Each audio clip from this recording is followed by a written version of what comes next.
Você provavelmente já pensou, pelo menos uma vez, em aprender a lutar. Mas quase imediatamente surgiu o pensamento: isso vai levar anos. Não tenho tempo para isso. E por aí tudo acabava. Essa é a mesma história que as pessoas contam a si mesmas repetidamente, sem sequer tentar começar. Você olha para lutadores profissionais ou pessoas que treinam desde a infância e pensa que esse nível específico é o único pelo qual vale a pena se esforçar. Parece que, se você não está disposto a dedicar anos a isso, não faz sentido nem tentar. No fim das contas, você fica parado no mesmo lugar. Mas há um ponto importante aqui que muitos deixam passar. A diferença entre alguém que não sabe lutar e alguém que já pode ser perigoso é, na verdade, muito menor do que você imagina. Não são anos, não são décadas de treino. Você não precisa de faixa preta, não precisa passar metade da vida na academia. Na realidade, cerca de 6 meses são suficientes se você treinar corretamente e se concentrar nas coisas certas. O problema é que a maioria das pessoas nem chega a essa fase, ou elas nem começam, ou escolhem um caminho que parece certo, mas que, na prática, quase não dá resultado. E antes de falar sobre o que realmente funciona, é preciso entender por que a abordagem habitual não leva aonde você espera. A principal razão pela qual a maioria das pessoas não se torna eficaz em uma briga é que elas estabelecem, desde o início, uma base incorreta. Os treinos são frequentemente vistos como um conjunto de habilidades isoladas. Aprender um golpe, acrescentar outro, depois uma combinação, depois mais alguma coisa. Parece lógico, quanto mais técnicas você conhece, melhor você está preparado. Mas o problema é que uma briga não funciona como uma biblioteca de movimentos da qual você escolhe tranquilamente o que precisa. Na realidade, tudo acontece de maneira diferente. Quando surge uma ameaça real, o corpo reage automaticamente. A reação de estresse é acionada, e é ela que determina se você será capaz de fazer algo ou não.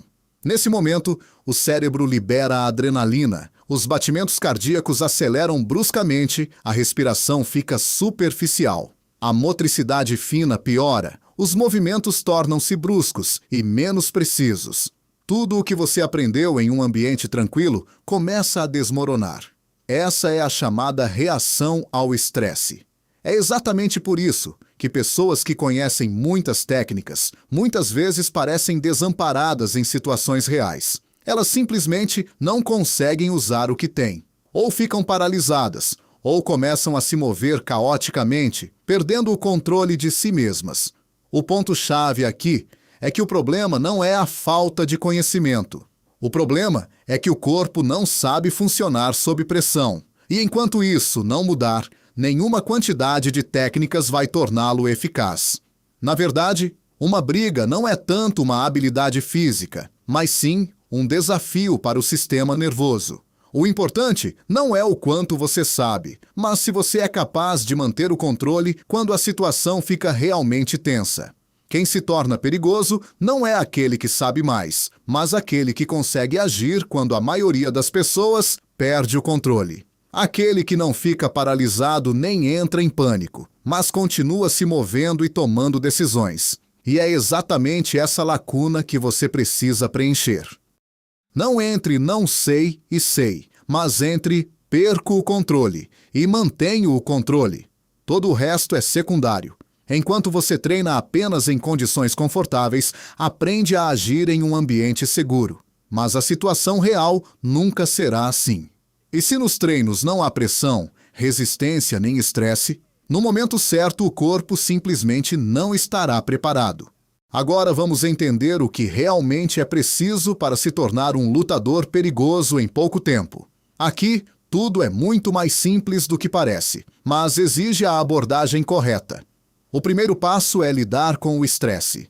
Seu corpo precisa se acostumar com o que acontece em uma situação real. Isso significa que você precisa sair da zona de conforto do treino e começar a trabalhar com resistência real. Sparrings, luta, qualquer formato em que a pessoa do outro lado realmente tente fazer alguma coisa. Não precisa ser perfeito, nem agressivo logo de cara, mas tem que ser de verdade. Sua tarefa aqui não é vencer, mas aprender a não entrar em pânico. O segundo ponto é uma única técnica eficaz. Não 10 técnicas, não dezenas de combinações, mas uma única coisa que você consiga fazer de forma rápida, forte e sem hesitar. Pode ser um simples golpe direto, um low kick ou um golpe básico nas pernas. Não importa o que seja. O importante é que isso seja levado ao automatismo, até o ponto em que o corpo faça isso antes que você consiga pensar. Terceiro, distância e timing. Mesmo um golpe perfeito não vale nada se você não souber quando e a partir de que distância usá-lo. Aqui, a chave é a observação. Observe o adversário. Perceba os pequenos movimentos antes do ataque. Como ele transfere o peso. Como move os ombros. Aprenda a captar o momento e não apenas a reagir. Se você combinar essas 3 coisas, estresse, automatismo e compreensão do momento, você vai superar a principal lacuna.